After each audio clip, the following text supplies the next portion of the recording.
it must be Wednesday because I'm sitting here looking at Coach Carter. How you doing, Coach? Doing real good, Charles. How are you doing tonight? You know what? What's funny is, well, what's funny, but what's not really funny was that I watch you get up and go out the room, and I'm saying you Mm-hmm. are doing much better because you're just like, oh, look Oh, at Vince. I was like, yeah, I'm, Vince. Vince is doing much better. oh man, I just eclipsed 5 months. And the doctor promised at six I would be, if I did the things I was supposed to do, at 6 months I would be pretty much back to normal. So I'm on that track. I just passed 5 months. Right. So the 27th of this month will be 6 months from surgery.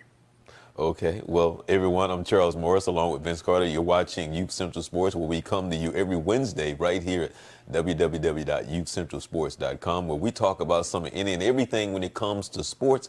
But mainly, we talk about sports in the sense of our youth, what it means to us, using it as a tool for mentoring, and just making sure that if you do decide to have your child in some kind of sports, place them in the right place, do your research, do your homework, and make sure that they're in a safe environment. But we also talk about just how positive sports really is and what it can bring to our lives and what it brings to us as a whole.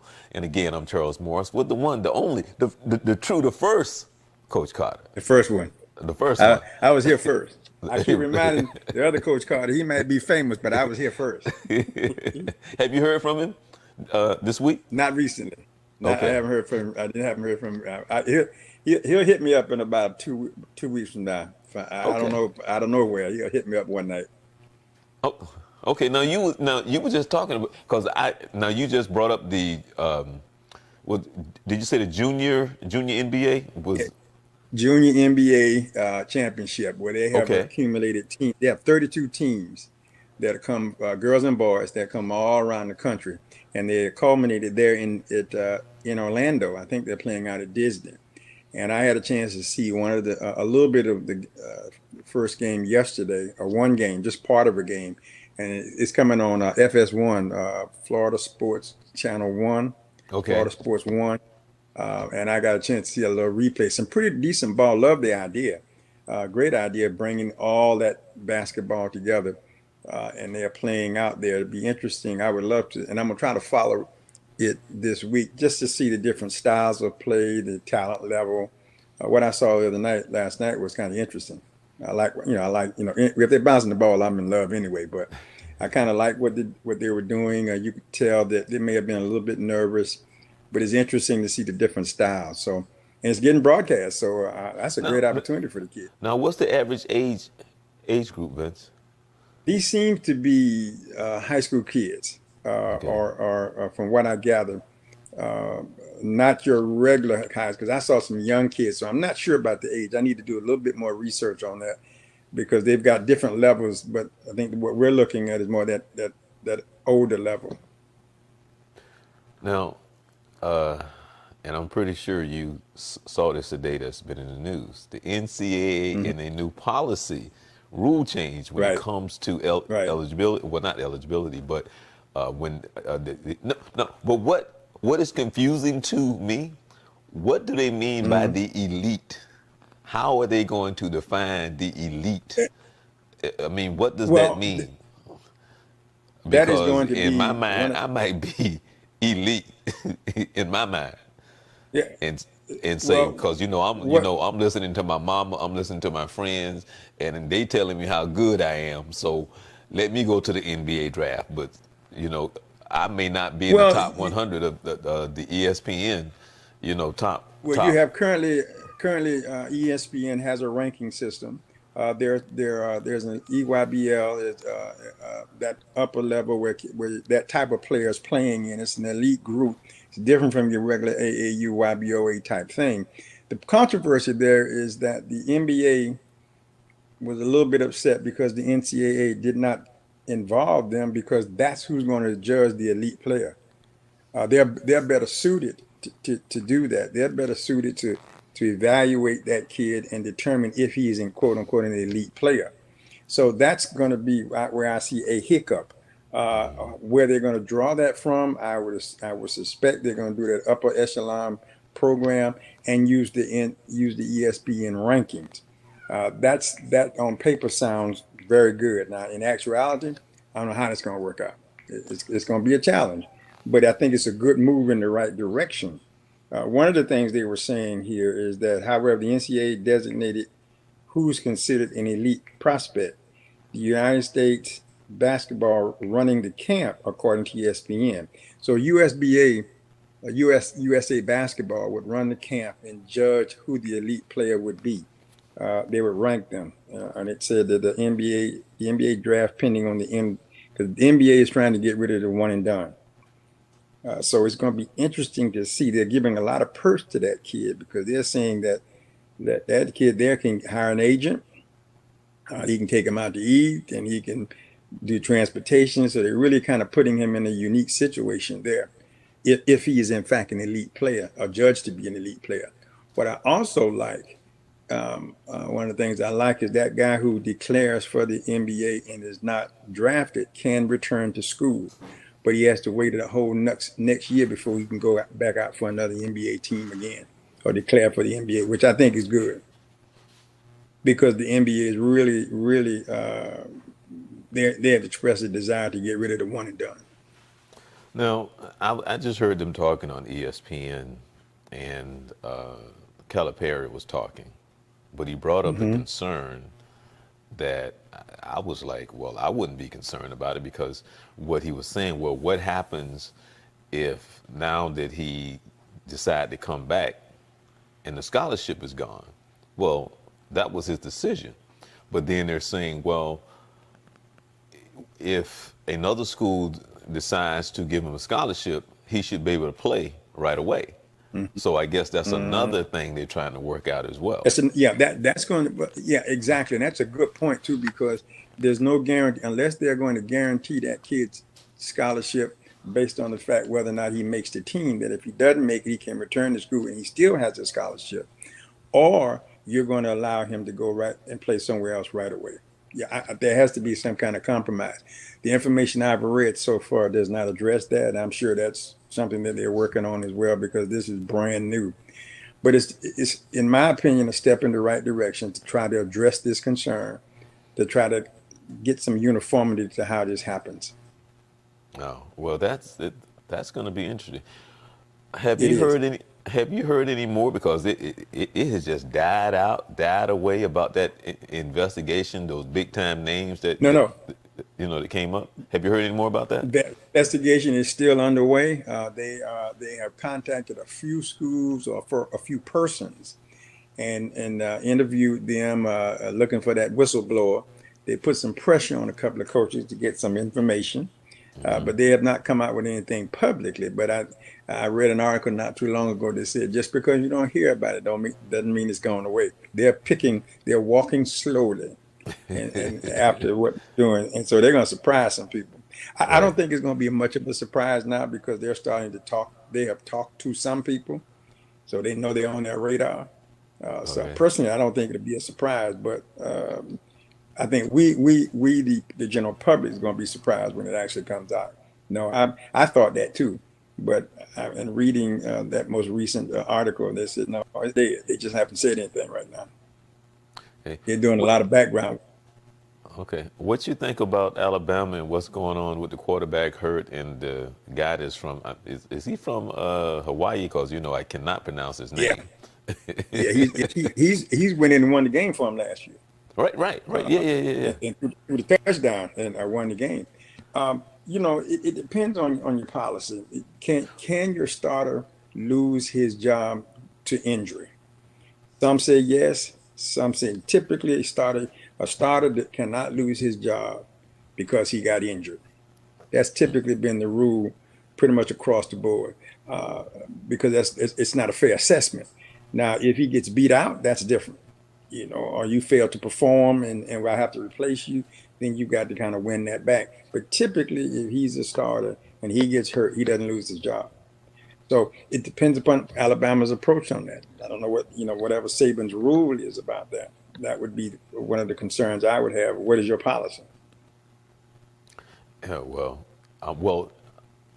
I guess hurt, and I didn't hear what he said, but I think there's a comment that's been out, and I don't know what he said, but I heard them talking about, and then they was trying to get some reaction to whatever he said, and then Saban was, doing the Saban because he's used to all this mess and everything else. So I don't And know what he said. Saban is kind of like Belichick in a way. They kind of keep stuff close. They don't air dirty laundry. And whatever they're doing, they're gonna do it. And they're gonna do it their way, and they're gonna be quiet about it. They're not gonna make a big fuss about it. And I thought there was the young man, the starter from last year, was publicly at least understanding and very much supporting the guy as he should. It's about winning the game. But I knew there was going to be a controversy coming into the year because the kid played very well, and so that means he puts pressure on. So we got now, come the season, you got to maintain your job. You got to stay the number one quarterback. I was thinking about something the other day in the conversation that you and I were having, and talking about how sports have changed. But you being a coach, and when I got older, I kind of understood as far as in 10th, 11th grade. But I can remember my summers and how important my summers were with my friends. Mm, And the times that we went and we enjoyed our summers, we would do what we would do over the summer. right. How do you feel that times have changed now that when you play sports, that it actually kind of interferes with your summer, as a kid, that it takes away from your summer if you want to be part of this.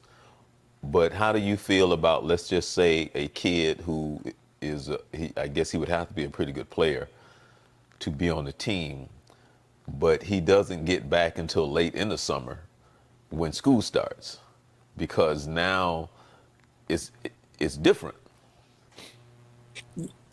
Well, yeah. One of the things I think going in, you said of how this. I'll give you an example of what we're doing. And we encourage kids to play AAU during the summer. Go out and play. Play rec ball, whatever you're doing. We also encourage them to be a student athlete and to be a person. Enjoy yourself. We have a requirement that we ask them to meet for the month of June when we do our teen camps. We have open gym opportunities. Not required for them to come. It's just open. You want to come around and play, you come around and play. But when we're going into our summer camp, obviously we got a couple of weeks of practice. We do about 3 weeks in June, and then we're done with them. We're like, okay, we're done. Go do whatever you do. Take vacation.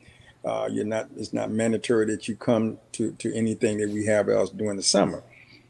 School starting here next week. As a matter of fact, we have 2 days that we have set aside for open gym. Now we're starting that down that road toward the season. Now we need you to be consistent on these 2 days, because these 2 days now will represent our preseason conditioning and things like that. But in the summer, we're saying, hey, go be a kid.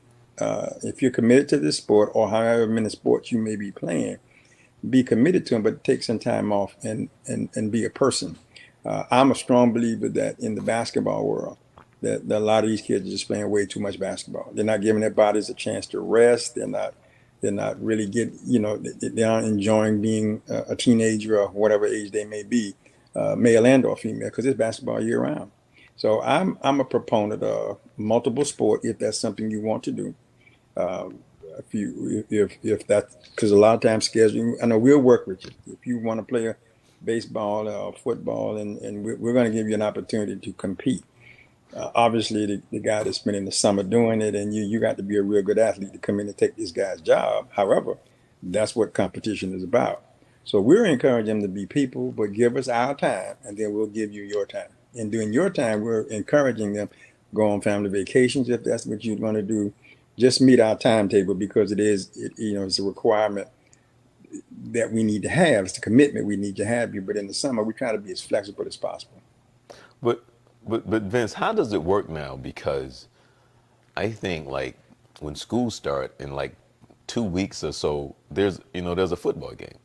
So Yeah. evidently, and I don't know because I've been out of school for so long, and it wasn't like that when I Hmm. was in school. So if you're on the football team, and I don't know, maybe you are familiar how it works here in Florida, or even there in Tennessee where you are. But if you're on the football team, and school starts, let's just say next week, and then 2 weeks Hmm. later, there's like your first game.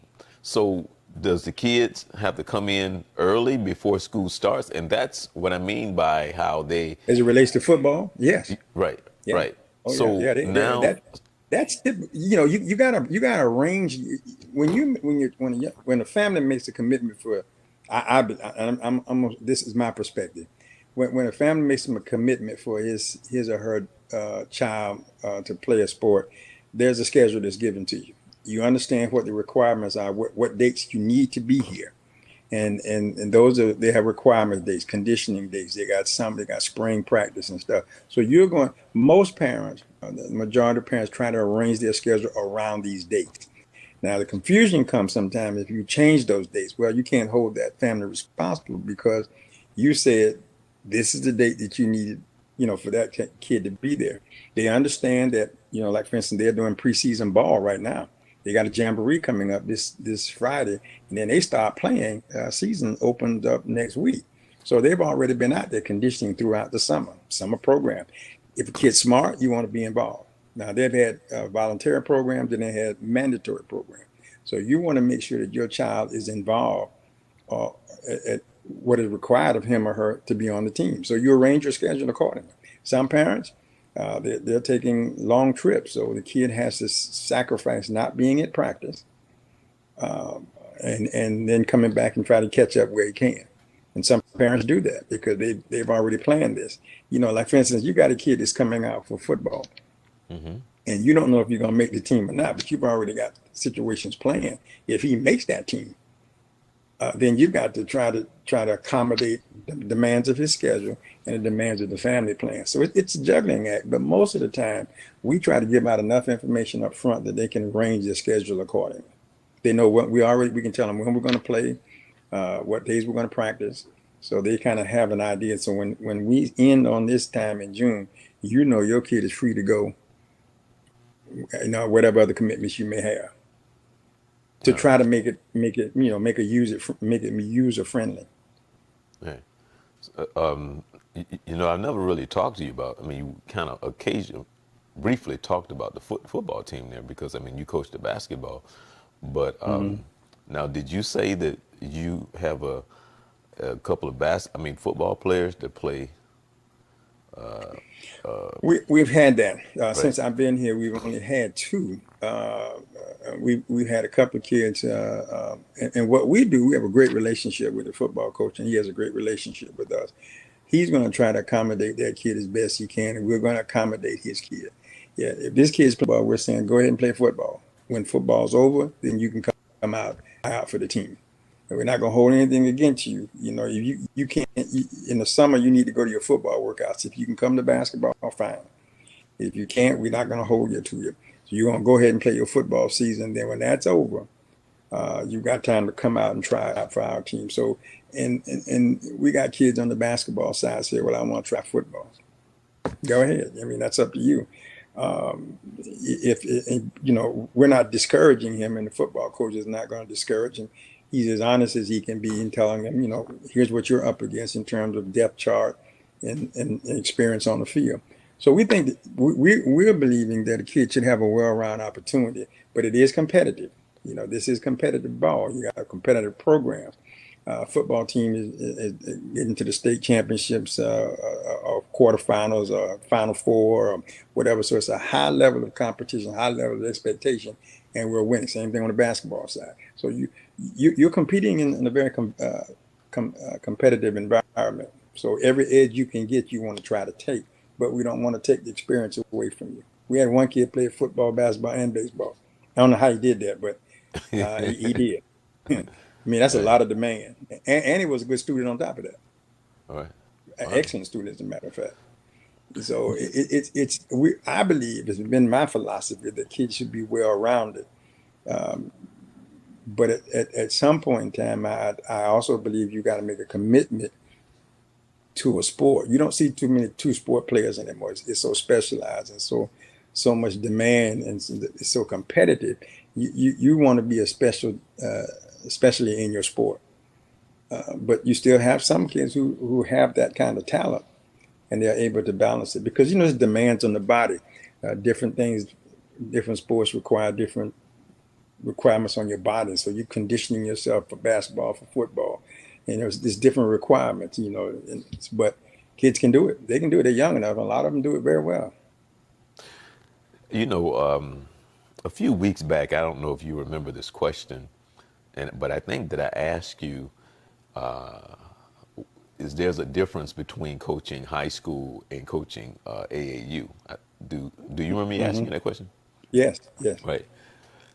Is there a difference in the AAU parent versus the high school parent? Very little. Okay. Yeah, it's very little difference. Okay. And I want to be as positive about this as possible. But they, it's it's not much difference. Well, basically, you saying a parent is a parent. It don't A matter parent is a what the parent. sport is. Yeah, I don't care what it, The parent I is don't care the what parent. level they playing. I don't care what sport they're playing. I don't care whether it's man or female. A parent is a parent. So, What's the, what's the the difference? AAU is it's more loose. It's more able to be more contact from the AAU side. Uh, where in the high school you've got some barriers that prevent some of that initial contact that you get on the other side. Because there are some policies in places, and programs have policies as it relates to a parent's involvement. Because one of the things we do, we'll talk with parents, but we don't talk about playing time, playing style, and we don't talk about other players. And that's generally what they want to talk about is playing time. Right? We don't discuss playing time. We don't discuss other players, and I'm not interested in your thoughts about how we should play. So you either put him on the team or you take him off. Right. AAU, you got a similar thing, but your parents are more involved because sometimes they are helping sponsor. Sometimes they are you got team moms, and they're doing. I had when I was coaching, my situation was a little bit different because financing, we took care of all of the financing, so we didn't need them to help us with money. They didn't have to pay for anything. The only thing they wanted to do was transport their child because we took care of lodging and feeding, and we put clothes on, we put uniforms on their back. So I had the final say on everything, playing time, all that, because I'm the one who funded this. But a lot of times you got parents involved. They're helping to fundraise, which is fine. Some of them are volunteering their time to help do. You don't have that in high school. High school, you've got more structure, or staff or administrative staff that keeps those barriers there. Now, don't get me wrong. Parents are still parents now. They still want the best for their child, and we understand that and support that. Now, But at the same time, we still got Vince, to get the job done. what is it like coaching when a parent is a sponsor? What is, The headache. huh? If you don't have the right parent, and I say that in all respect to any parent because I'm a parent too, and I want the best for my child. But some parents are unrealistic in the expectation of their child, and I've had a situation in during my AAU days and YBOA days. I didn't have that much problem in YBOA because I had a sponsor there. YBOA was my sponsor, so and they gave me total control. AAU was a little bit different. I had a parent who wanted to pay for us to take a trip that we wanted to take. But I felt like in paying for that trip, you thought that would give your child an edge as far as playing. And I said, no, your child has earned the right to be on the team. Your financing will allow us to go to this, but it has nothing to allow us to make this trip and have this experience, but it has nothing to do with your child's time on the floor. And he said, oh, no, that's not how I feel. But I noticed he didn't give us the money.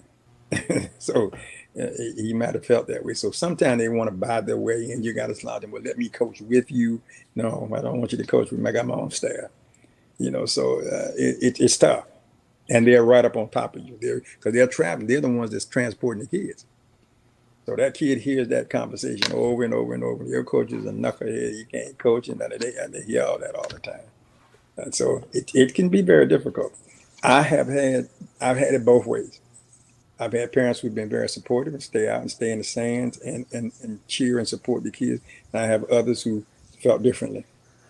How rare is it that you run into a parent where you actually, let me see how if I can ask this question. How rare is it that you run into a parent that you actually have to say to them, your child is good, because they don't think their child is good?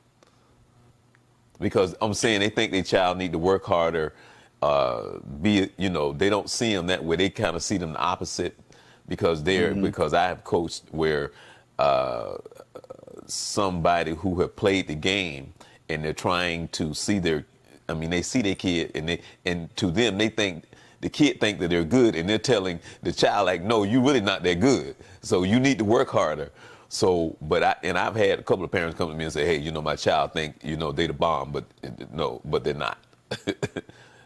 Charles, I was one of those parents who felt like when my son was playing ball that I thought he was a decent ball player, but I didn't think it was all of that. So I kind of got that feeling. I didn't criticize him. I just wanted to know what can I do to help. And a lot of times they say, well, you're doing all right. I'm saying, yeah, well, okay, all right, whatever all right means.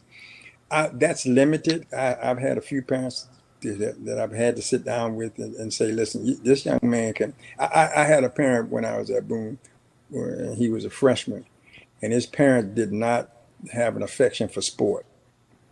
They were about music and academic, and the young man was a tremendous musician. Not only an instrument, but he had a tremendous voice, good academically. He used to talk to me about the challenges that he had about getting to practice because his parents didn't think that was important, and he wanted to talk to him. I said, "Yeah, I mean, know that you have the ability to be a good ball player."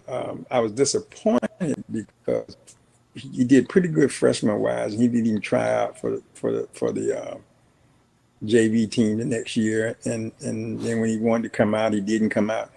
But I can say on the other side, he turned into one heck of a musician, uh, and his academics were out the roof. So his challenge was that he was confidence in his game, but he was learning very fast. Kid was a sponge for the game, but he recognized the challenge that his mom and dad just didn't hold that important, but he loved it. But I think or maybe his parents went out, but I know he didn't play anymore. And so I've had a couple of conversations about that, trying to trying to let them know that I'm not saying he's going to be an NBA or college all star, but he has a knack for this, and if he puts the time in, there's a possibility, some good things could happen to him. I always talk about the possibility he could go to school on a scholarship. You don't have to worry about paying for that. And so a lot of I'm doing that well.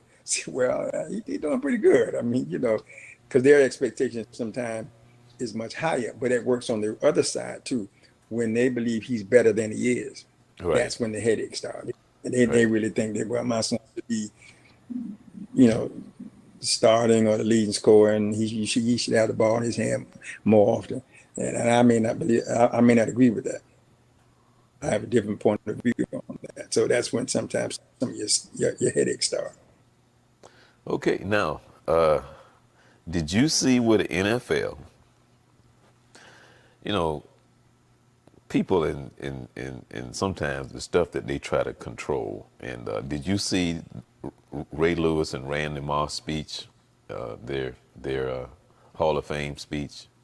Did you You did you get a know, chance to see I've them? only just a portion or two. I didn't see.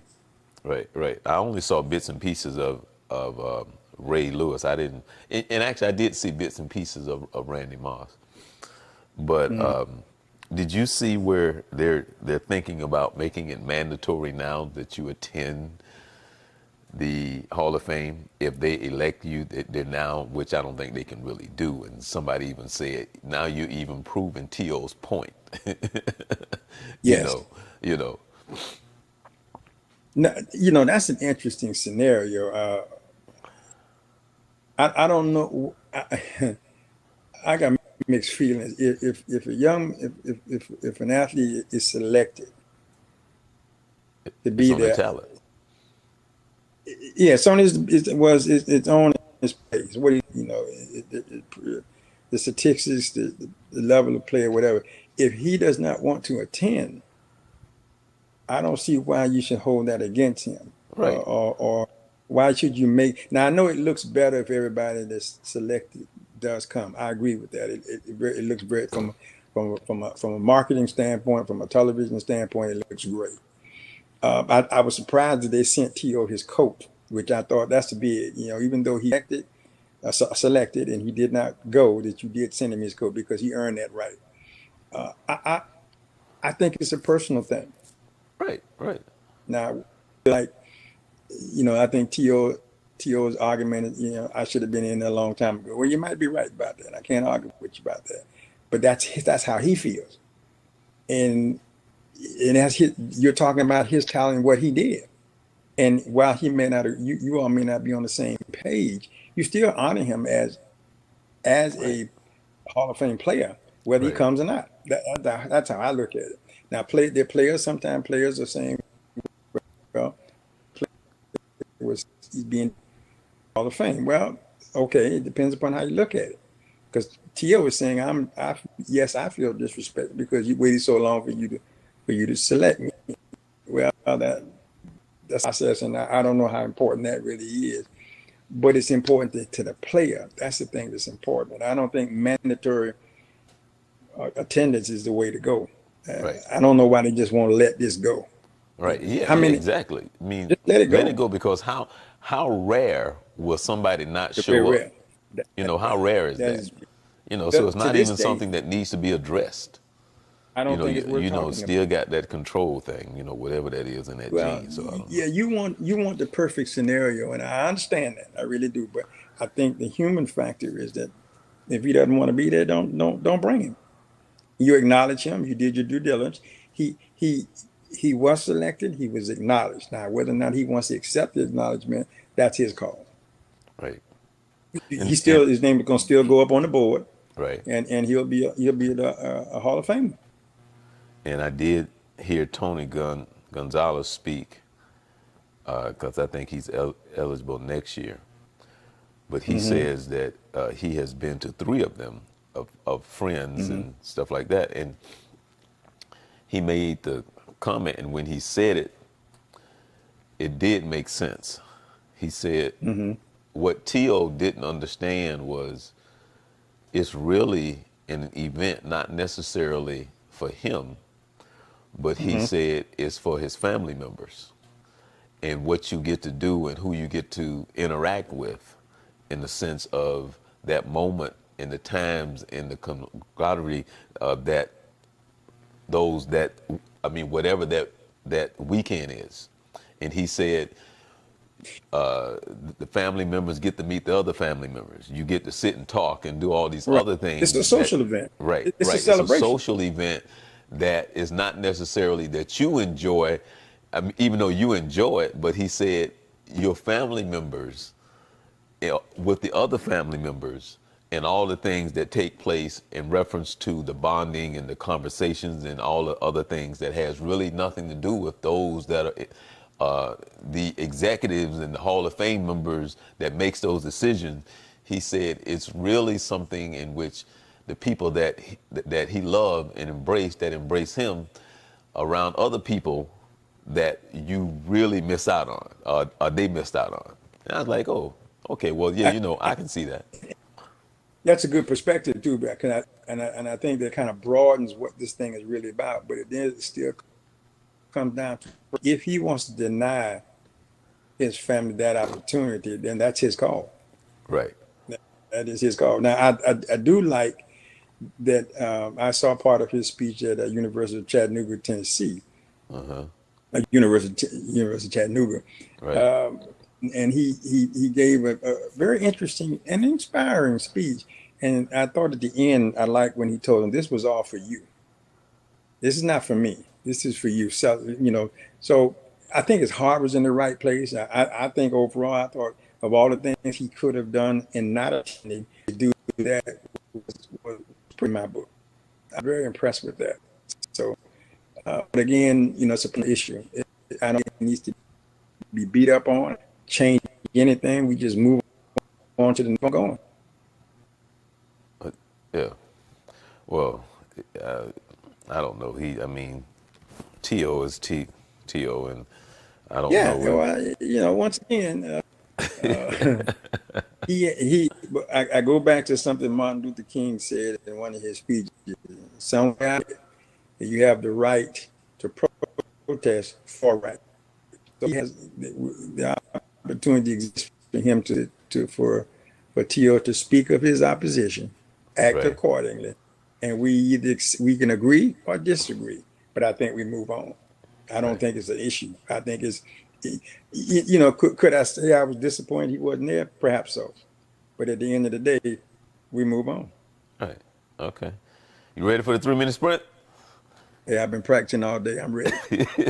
Yeah, but I mean, the way I saw you moving around there, when I saw you walking in there, I was Yeah, like, oh, oh already. yeah, yeah, yeah, yeah, yeah, Oh yeah. yeah, You ready? I can get it. I can get up by myself, boy. I tell you what, I feel like a big boy. Okay, here we go. All right, we All starting right. right here now. All right. Have you ever had to serve jury duty? Yes, Yeah. Oh, was that a good experience? it was. It was. It was a very interesting case, but I was not selected to be the final juror.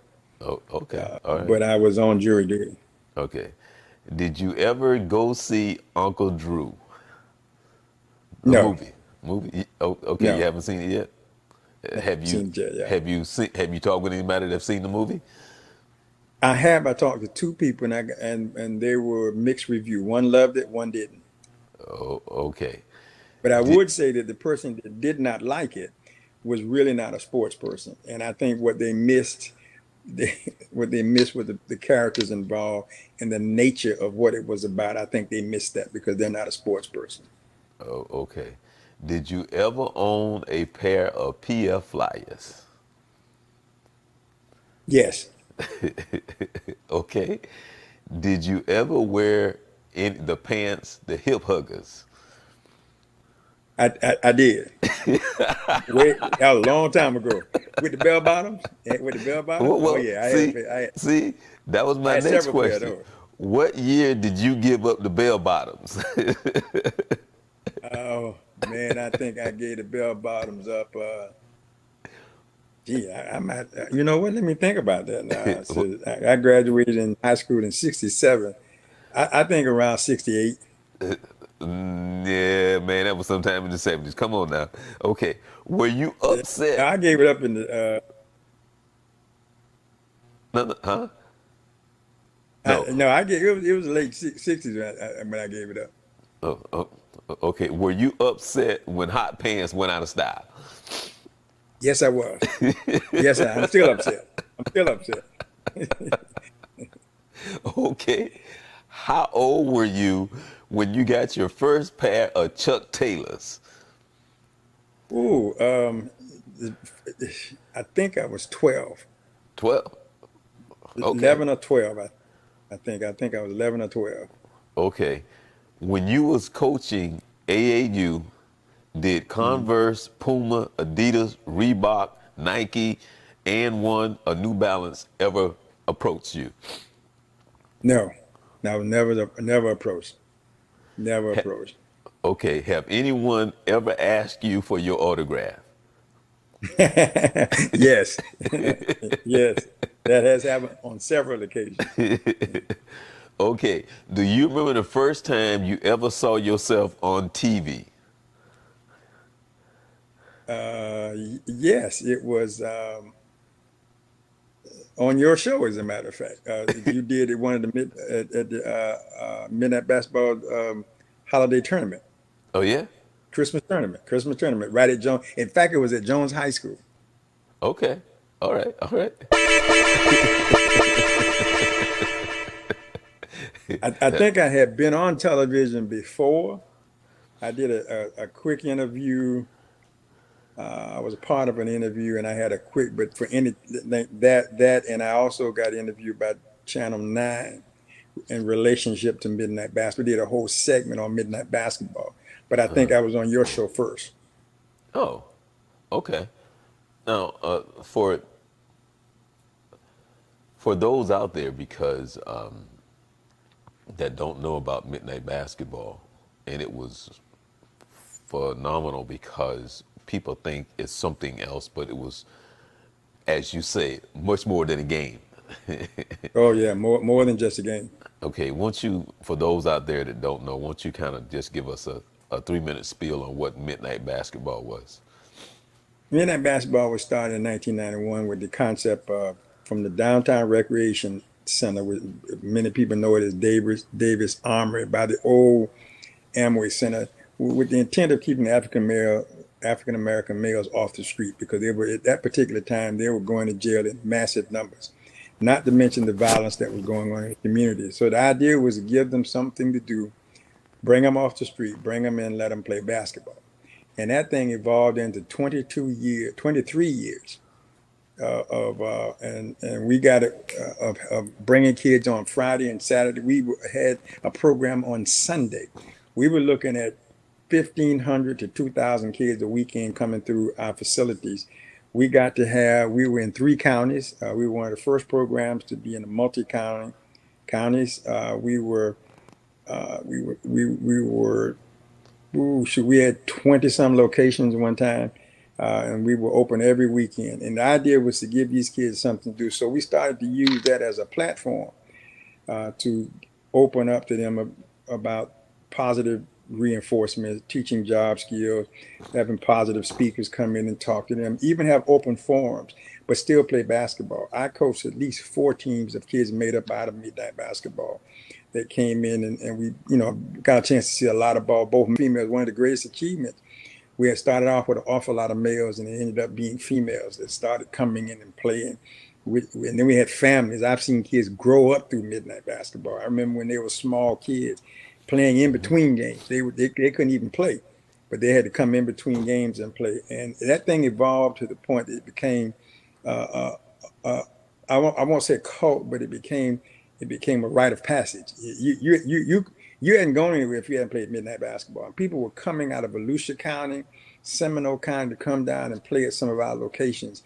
And what we thought we were doing was changing lives, impacting lives, trying to show a different way, using basketball as a hook to talk about drug uses, substance abuses, family issues, education, world events, all of that in an environment of basketball. And I really think, and looking back at, there are several programs that I'm going to say that are out there now who spend off from us. And I just saw some on television here, a program somewhat modeled out of our ideology, reaching out, trying to touch the community. They had the whole thing, the police department involved and stuff like that. And that's what we had. We had city government, we had people, vendors, sponsors, police, sheriff. Everybody was involved in our effort to do that. So it was really a fun time.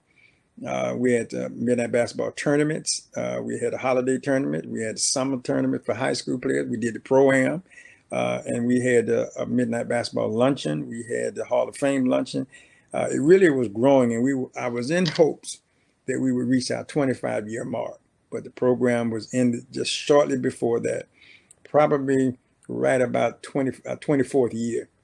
They decided no longer to have it, which would have been my 23rd year of having been with the program. So there's a program out there now called Balling After Dark, I think. Some of those guys were working with us back in the day, and I'm so happy to see that they were going on to keep that going. Not you don't have to call it midnight basketball, but the impact that you have, the relationships that you build in the community, being able to deal with these kids and hear what they have to say. I was never so inspired one night when I saw a kid stop me one night. It was about 1:30 in the morning because we used to stay open till 1 a.m. We'd open at 9 or 8 or 9 o'clock and stay open till 1, sometime open till 3. And the kid was teasing me. He said, "Coach, you out here this time of night?" I said, "Man, I don't know what else to do. I do it." He said, "Coach, I appreciate it because I appreciate you guys doing this because if I wasn't here, I don't know where I would be." That refueled me. Wow. That gave me a sense of purpose that if I thought we were doing okay, I now know that we have more work to do. So it's very inspiring. Met some great kids. Had a great time. Had great staff. Great staff. Staff. Yes, yes, My definitely, coworkers are the definitely. one that made this thing run. I mean, I guess you could say I was the face of it, if you will, because I eventually became a director, but it was my teammates, man. These guys really put education every weekend, and they in them, they invested in those kids, and those kids knew that they could count on them, and that was our purpose. That became our mission is to serve. But I really think we had an impact. According to law enforcement, we some crime rates decreased during the time that we operated because the idea was to wear the kid out. When I used to sell the program to communities, I said, listen, what you want is for us to come in on a Friday night and wear that kid out where he won't break in your house on Friday. Now, he might break in on Saturday, but he's not going to break on Friday. He's going to be too tired when he leaves. So you might want to go 2 nights, whatever. But it was a positive thing because a lot of time the community began to understand what we were trying to do. Some communities resisted us. This, well, you got all these kids out all kind of time of night. But when it slowly they came around to see what we were doing, and we used to tell kids, you're being observed. There's a narrative about you, and we want to change that narrative from a negative to a positive. And so this program is for you, and they bought that. So great time. I was very disappointed that we couldn't reach our 25th anniversary, but I'm so happy for the Well, experience well, that's and what the I many wanted to people that I ask met. you, Vince. That's what I wanted to ask you through all the things that you're talking about, and I saw it for myself. How, I Hmm. mean, mentally, emotionally, spiritually, to for it to not be there anymore. How does that, where does that touch you in your heart? My when we first discontinued the program, I honestly think I went through depression because it's something I had known for 20 something years, almost 23 years I had been involved. And I started at the bottom and was able to, through time, work my way through till I got to become a part of the leadership of where we were going. I, I had been out every weekend, and again, we had a Sunday afternoon program for 20 some years. And I almost didn't know what to do with myself. And I felt I missed the relationship, the contact with the kids and stuff like that. But eventually I redirected that. I was able to redirect that.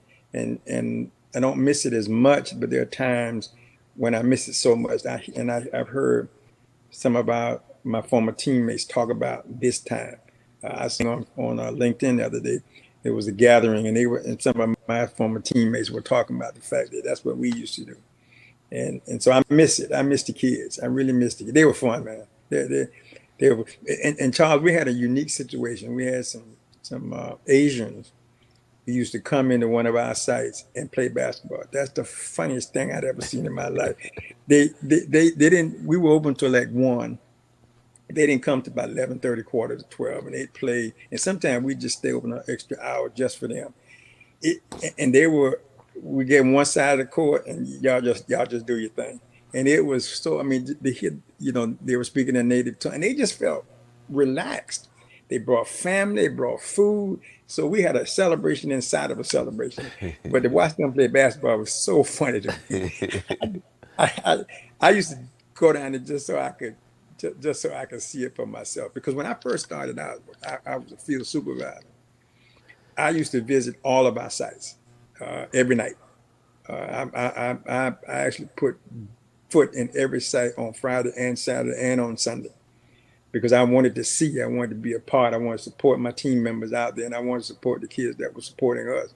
I wanted to be there to see what can I do to make it better.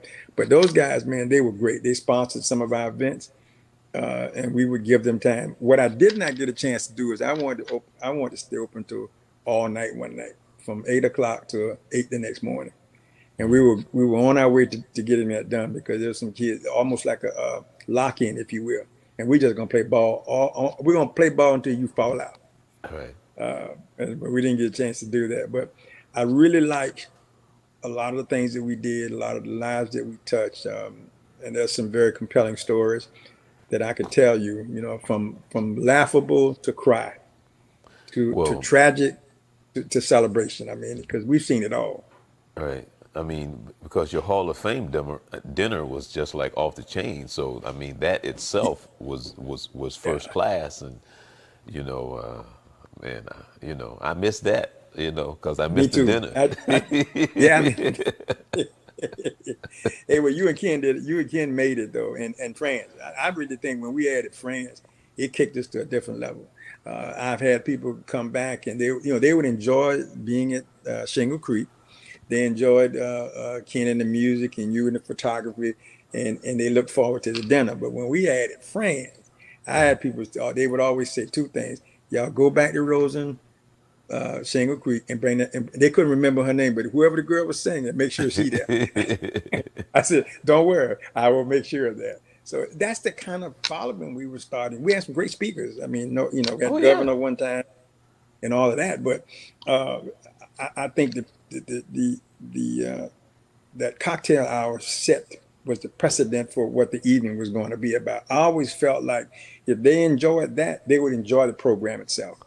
right, So I think Fran did an outstanding job of setting up the evening, giving it that air of elegance and stuff. So I miss the staff from the Rosen Shingle Creek, man. They really took good care of us. They really did. They right. said we were their shining star.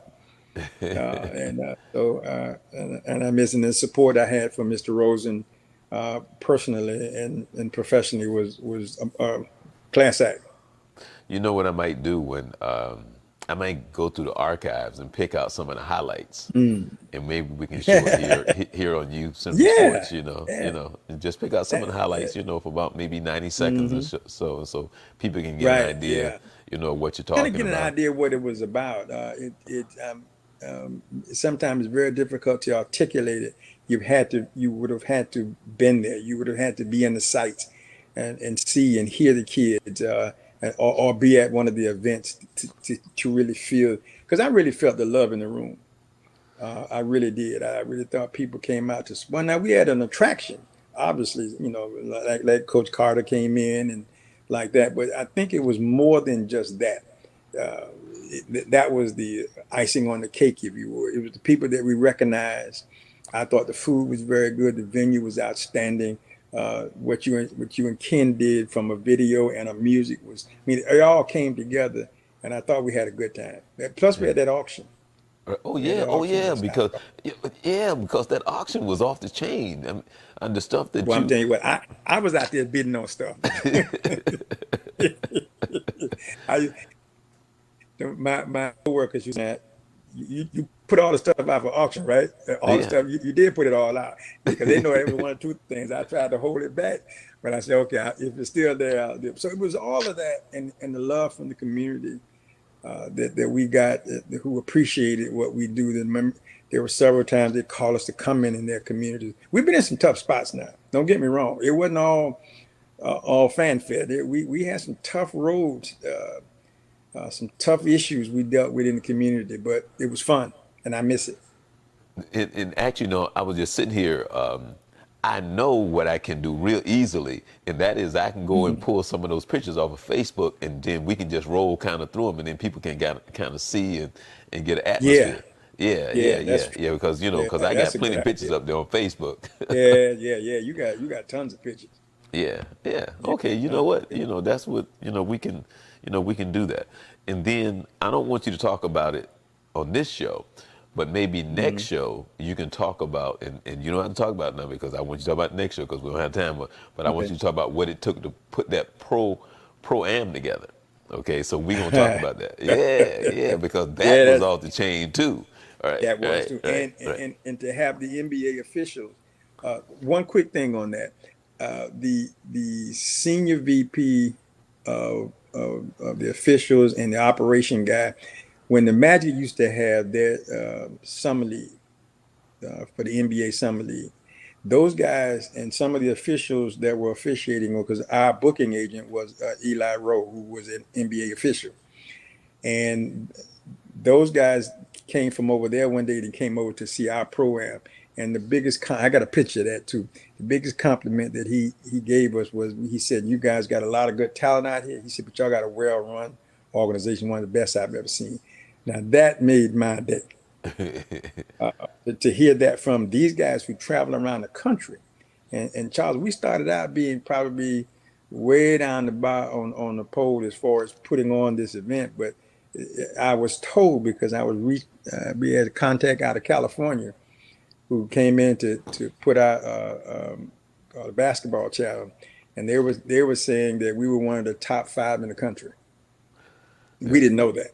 Right. We thought we put on a good product, but we didn't. But they said, you guys, they were told that you need to go see them because they got a Now, tight operation. now I'm going to So that piggyback was, off on something.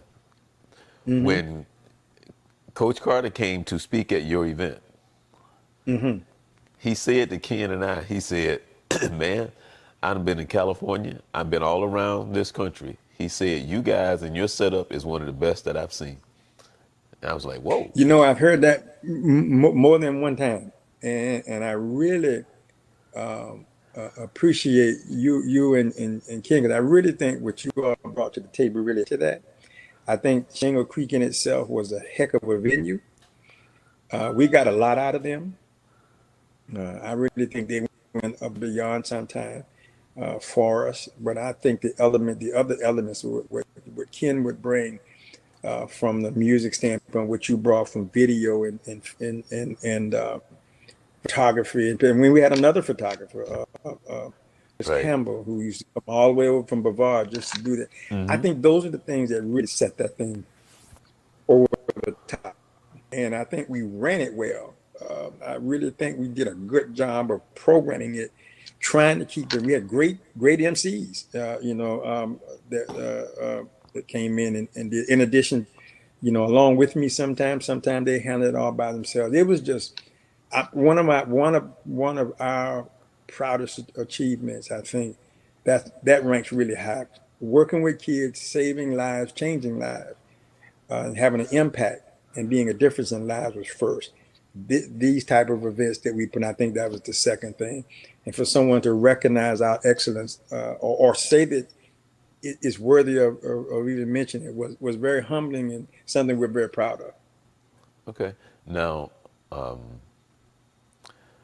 all of that, and I just wish that it can be recreated Yeah, and come back yeah, because it was so awesome from the midnight it was. basketball all the way up to the Hall of Fame dinner and Yeah, it was a lot of all fun. of that, you know. So, but plus Yeah, that's a lot of hard work, Vince. That's a lot of it years is. and A lot of everything, and people you know, involved. You it got a takes lot of time to moving put pieces. that team together. It takes Yes, it does. what you learned, and then you go Hmm. and you implement what you've learned, the patience and all of that, and it's just Right. like, you know, what, Well, you were there. You were part of that. You were part of our Christmas tournament, and right? you were part of our pro am and summer league, the high school summer league. You kind of watched us grow a little bit, and I think the key to that was my teammates. They came in and really invested themselves in midnight basketball and what that product should look like. So I think that made the difference.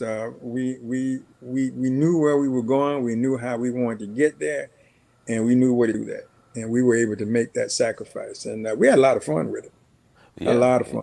But it yeah. does take time, and it is a lot of moving pieces, and you have to be committed. You have Well, to be.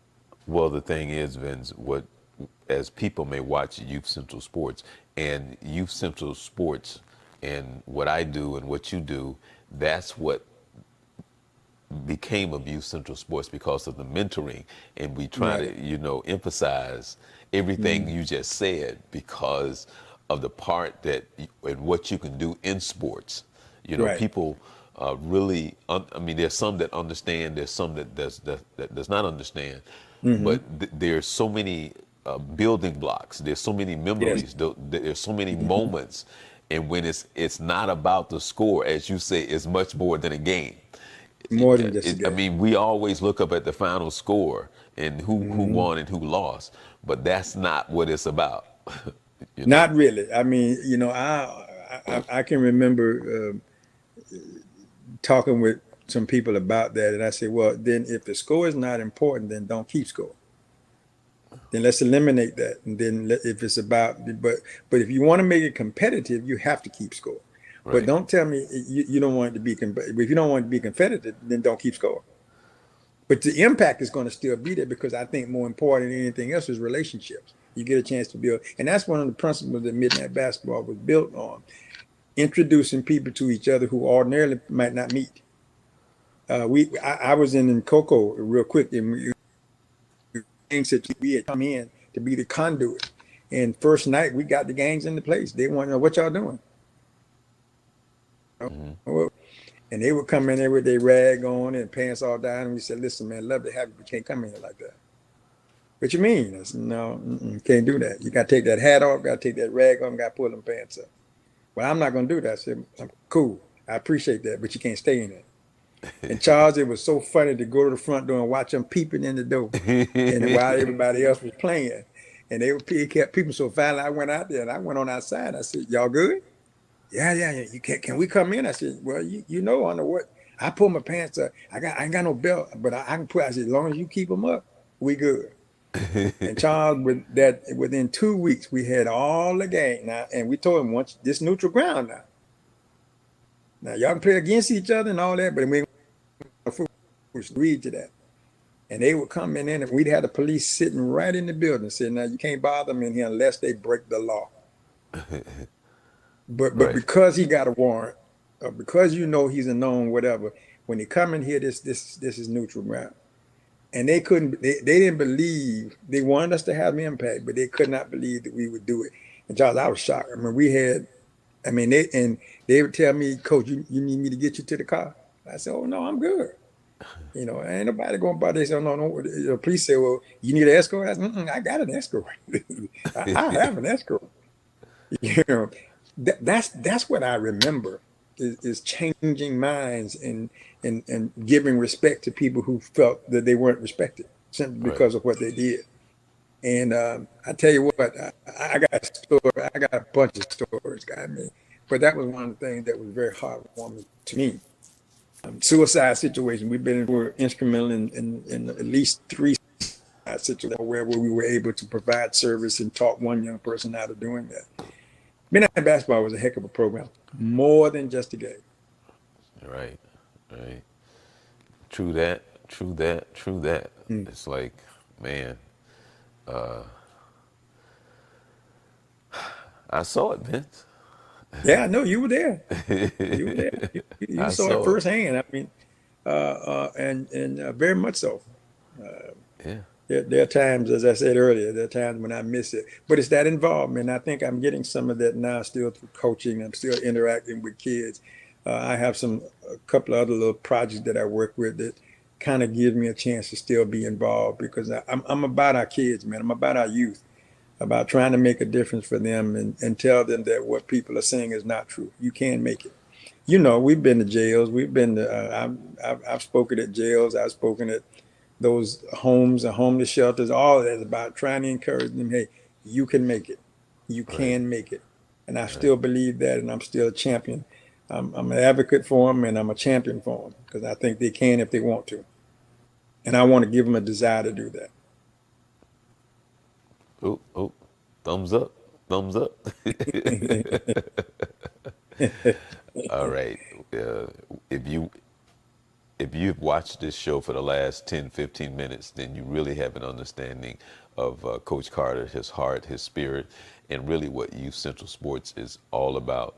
And over our years of being here on this earth, as we learn about ourselves and lives, uh, the older you get, the more you realize it's not about us. It's Right. about it's it's not about us. It's about what we can do as a whole. And Amen. there are many avenues in which you get to touch people's lives, but sports is definitely one way in which you can touch the lives of so many. You can bring so many, you know, like music, you know. But I don't have to tell you that. So, you know, but with, you know, with that being said, thank you for sharing that, by the way. It's very, very, Thank you. very Thank you important. for allowing me to do that because that's always in my heart. Yeah, That's yeah. always in my heart. And then You know. knowing what it was and knowing what you created, knowing all of that, and for it not to, I mean, it's for it to go away. It's just sad because it's so funny because doing what we've been doing, and you Hmm. hear so often uh, the leaders talk about what we needed, or they can come and pat you on the back and congratulate you. But Yeah. the idea sometimes you have to fight so hard for something that they say is so good and so great and something that you should be doing. And sometimes you just look and say, you you just said this, but I almost Right. sometimes have to beat you over your head just to get, a little bit of money to feed the kids or do this, That's right. But That's it's right. just interesting how that happens. It is. It's like you've been a part of it, you've seen it, but you still have to go out there and fight and go like, please, can you help me? Can you please Yeah. help me? I tell you what, that is, you know, yeah, you're 100% correct. That is probably be the biggest challenge that you have. And people will give you a thumbs up, but nobody wants to not say, well, I need to raise money. Well, I don't know where to tell you to go. Well, how about you? What about you? Yeah, I know, Charles, right? I look at it. Somebody said to me one time, and I've tried to hold on to this. He talked about the dash between start and finish. What about the dash? What happens on the dash? What did you do in that dash mark Right, from start to finish? What did you do when that dash that separates birth? right. Yeah, What kind of line we got? Is it line, fat line, thin line? No line. What did you do? What difference did you make? What effort did you give? What legacy do you leave? What impact did you have?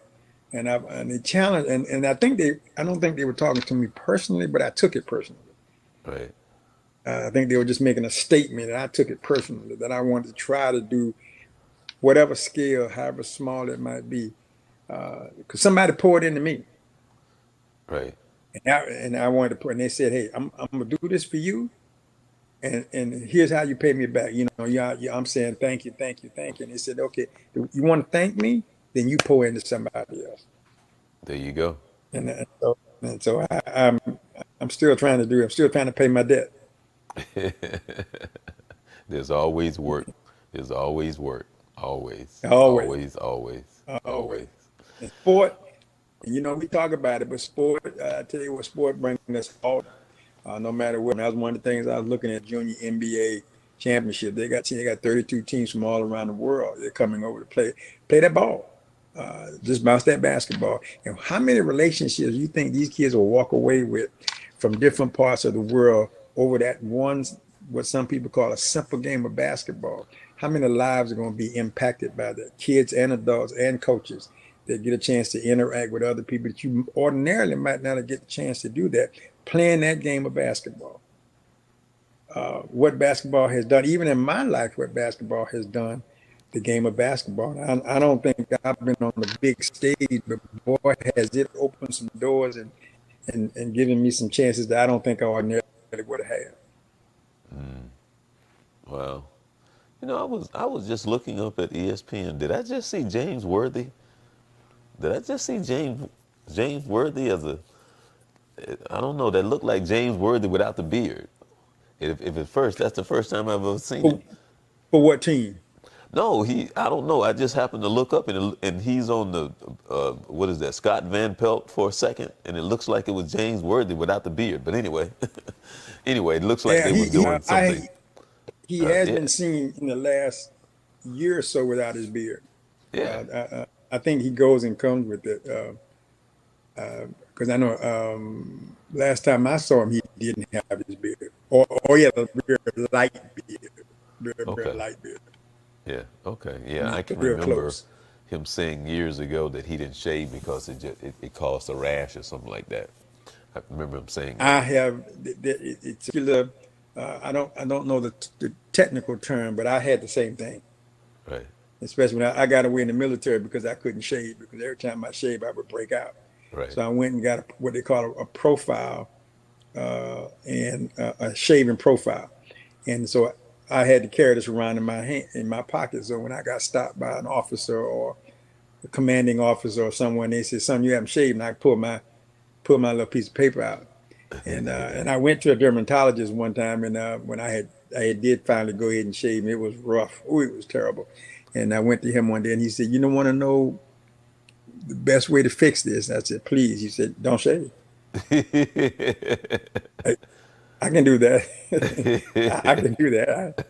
I'm fine with that. He said, "Yeah, because he had given me some medicine to take, and I reacted to it, and it didn't sit well with me because I couldn't be out in the sun and all that kind of stuff." And I said, "Listen, that's too much of a restriction." So he said, "Okay, since you can't, your body won't tolerate that. I got the best thing for you. Don't shave."